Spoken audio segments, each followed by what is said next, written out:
Hello lovely people, welcome back to my channel. I hope you are all well. We are back with another review video. If you want to know why I just put that word in inverted commas, stick around, we'll get into it in 2 whole seconds. But it's time to share my thoughts and my feelings of Sherlock Holmes and the 12 Days Christmas with you all. So if you want to know what I think, what I thought, what I felt, stick with me and we'll get into it in 2 whole seconds.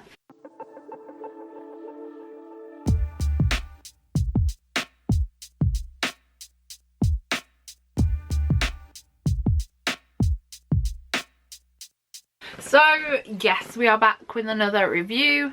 Why am I putting review in inverted commas? Let's get into that spiel. Let's do it quick today.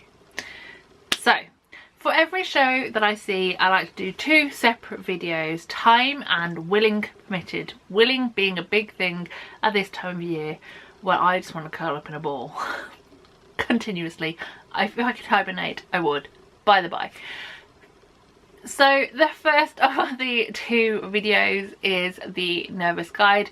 For this show, the Nervous Guide was the last video. The Nervous Guide is everything you need to know about the show before you go in. So that'd be view from my seat, merchandise available and bought, sensory warnings, content warnings, anything that you may need to know about the theatre. If it's a place that I haven't visited often, or I don't know very well, or I just think it could be helpful. So that was the last video. This video is the review. Review is always put in inverted commas because at the end of the day I'm in no way professional. I just enjoy watching theatre and sometimes I go alone and I don't get to do the post-show rundown, things I liked, things I may have not liked as much, people I enjoyed watching, etc, etc, and therefore I do it to a camera, and that's what this video basically is. So like I said, the last video on this channel was the Nervous Guide video where I talked everything content, sensory, etc about Sherlock Holmes and the 12 Days of Christmas, and also my feelings about the length of the title. It's a long one, not the longest that I've ever seen. Moving on, and today we're going to talk my thoughts and my feelings. So this show is currently on at the Rep, which has a place in my heart. I love the Rep Theatre in Birmingham. It is, again, like I said recently in a different video, one of my favourite places in Birmingham to watch theatre. In regards to the Rep, it is often down to the things that they bring to the world that no one has ever seen before. Case in point, this show. This show, the Sherlock Holmes and the 12 Days of Christmas, has its world premiere at the Rep, which is a very exciting thing. I have seen a few other world premiere-esque shows that have took place on the Rep stage, and I have never disliked any of them.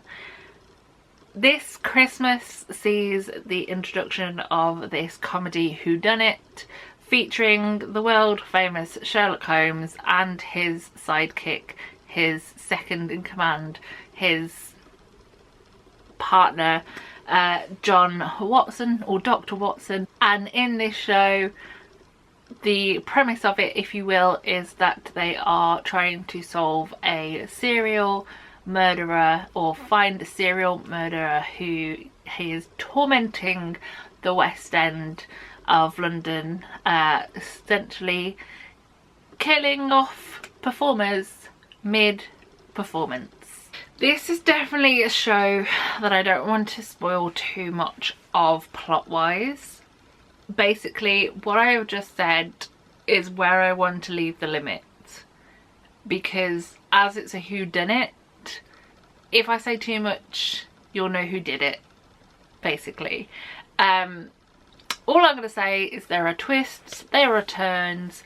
I was adamant in the interval. I was like, I know who's done this, don't worry, I'm ready, it's going to be this person. I was so wrong.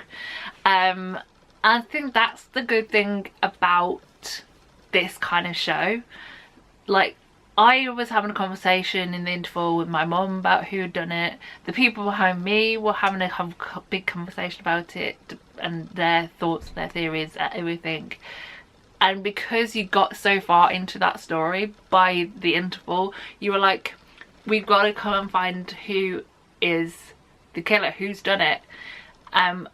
To a point that when I saw the show 2 days, a day or two later, the rep basically said, I hope you enjoyed the show, and part of it they put this little letter from the killer, basically like, don't spoil it, let people discover it for themselves, and if you think that people enjoy it, tell your friends, and then they can discover who it is for themselves, which I think is pretty cool and a good way to do it. It's kind of what Mousetrap did way back in the day. Obviously Mousetrap is not necessarily a comedy like this show is, but that kind of don't tell anyone, they can find out for themselves, good for like more watchers, and just it makes it entertaining for everyone. If nobody knows going in who's done it, it's an experience for us all. Moving on, because I feel like I've rambled, but this show has been written by Humphrey Kerr and David Reed. It also has original songs by, wait for it, Tim Rice and Andrew Lloyd Webber. Yes, you heard, two massive names in musical theatre have wrote a handful of songs for this show. I have the song list in front of me. It is in the programme. There is 4 songs in Act 1, 4 in Act 2.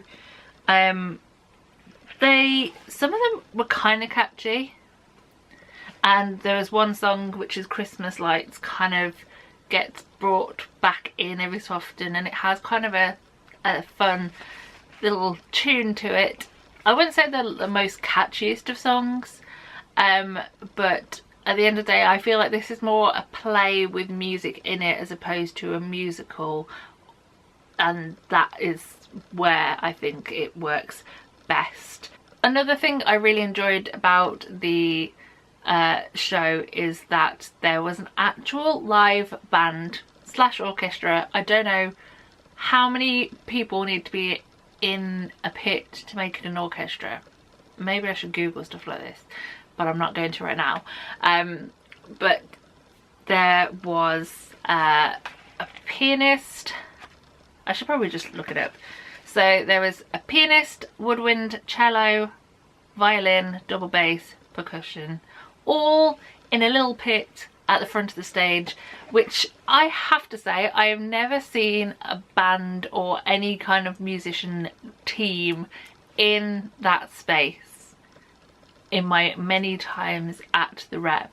There's obviously been a live band in certain shows that I've seen in the past, but they haven't been there. They've either been at the back of the stage or on the side stage. So that was a really cool experience to hear that music played live in front of you and them being visible was just really, really fun. Sticking with the creative side, this show has been directed by Philip Breen with Becky Hope Palmer, and the choreography and movement, should I say, which works excellently alongside that, has been done by Georgina Lamb. The whole show is very fast paced. Like I said, you don't really have chance to breathe. You are keeping up with all the clues that you think you're getting, so you can try and work out who's done all the killing. There is music to go alongside that and with that, and it's just very cleverly put together and enjoyable. Like I said in the Nervous Guide, I did occasionally look at my watch, and I know normally when someone's like, it's fast paced, you don't know when to stop, you don't have time to breathe. If you say, oh, I looked at my watch, you kind of like, well, she must have not enjoyed it thoroughly, otherwise she wouldn't be sitting there going, oh, how long left. But as I said in the Nervous Guide, that was more down to me and wanting to know how much time I had left, should I say, in the acts, knowing that there could be some gunshots or loud noises and things that make me a little bit nervous, because I wanted to not be sitting there for the entire act like this, which is my preferred covering my ears position, in case you were interested. One last piece of creative praise, if you will, goes to set and costume, which has been done by Mark Bailey. The reason I wanted to mention that, one, the costumes were very fun. Obviously this is set in a certain period of the UK and England, which I don't want to say because I could get it wrong, but it's a certain period. So you have costumes of that ilk. You obviously have this very famous person in fiction by the name of Sherlock Holmes, who has a very distinct look, and it was done really, really well on stage. And with it being in a theatrical setting as well, you also had beautiful, stunning costumes to do with the art, if you will, which was also really fun. There was also even bird costumes. I mean, you don't get enough bird costumes in life. And like I said, Mark was also in charge of the set, and sets were really cleverly done. Some were brought in, some came from above. There is also a joke that is used in the show to kind of make you think that when you are first introduced to the living abode of one of the lead characters, Athena, who is also a detective alongside Sherlock, but they are kind of made to think that they don't really like each other, and they're competitors of each other. When Dr. Watson first goes into her house, he makes a little joke of that her house looks very much like Sherlock's house because it is essentially the same set, and that is amusing, or it was to me. Moving on, let's get into the cast. The cast were full of some funny people and names that I know from other shows and other creations, such as Showstoppers with the likes of Susan Harrison and Andrew Pugsley, and also things like Operation Mincemeat with the likes of Christian Andrews.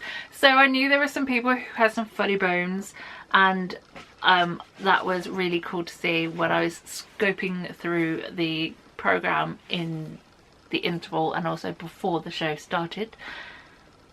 A few people I wanted to mention. Firstly, obviously, I suppose, Sherlock Holmes and Dr. Watson themselves, which were played by Humphrey Kerr and David Reed.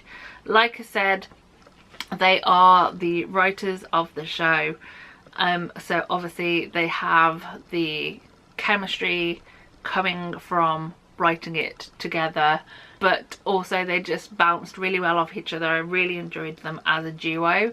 I did kind of prefer Dr. Watson over Sherlock.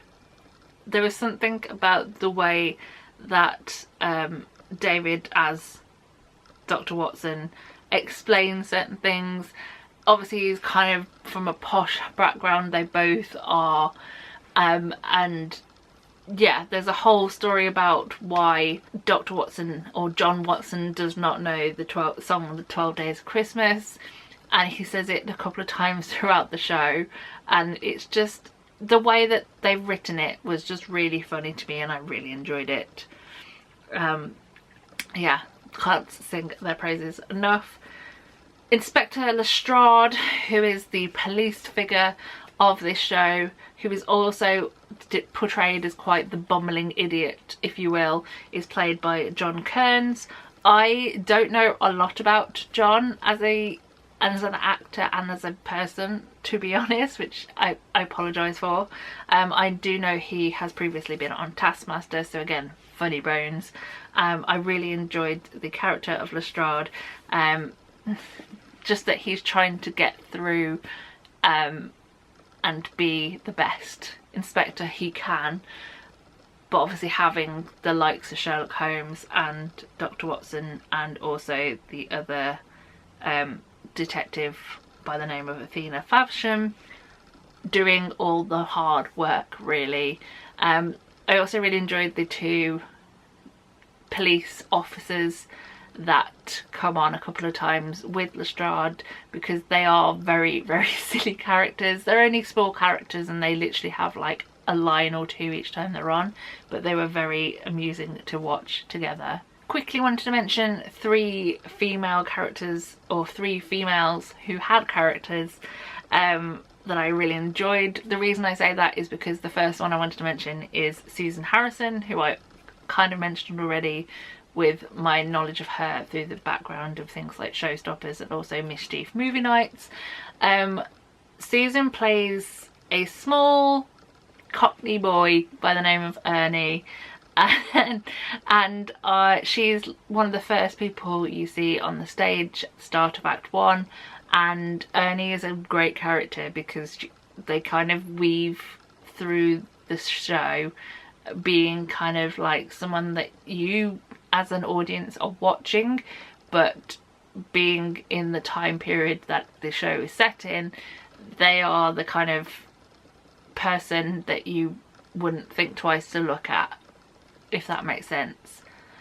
And I really enjoyed the character of Ernie and the few times that Susan had on a stage as that character. Really enjoyed. Speaking of characters I really enjoyed, the role of Mrs. Hudson was another one. Again, not much time on stage, but when she was on stage I really enjoyed her as a character, from her very precarious balancing on a ladder in Act 1, from that moment with her trying to reach on top of a ladder for something that was she was trying to get the attention of, let's say it, a man on the stage to pass her something while she was very precariously on a ledge, if you will. I was drawn in immediately, and yeah, that role was played by Margaret Cambourne-Smith. Hopefully I've just pronounced surname correctly, apologies if I haven't, but again, a little character that I really enjoyed and I wanted to mention. And I kind of have mentioned the third of the three women I wanted to talk about, and that is the role of Athena Faversham, who is played by Helena Wilson. Athena, as I said, is kind of the other detective on the show, or in the show, who is also trying to work out how the murders are happening and who is doing them, and the role of Athena kind of butts heads with Sherlock. They kind of have a to and fro throughout the show, and they also kind of in a way fighting for Dr. Watson. It's a whole thing. It's not a love triangle, but a battle triangle. I don't know. It is amusing and I enjoyed watching it go on through the show.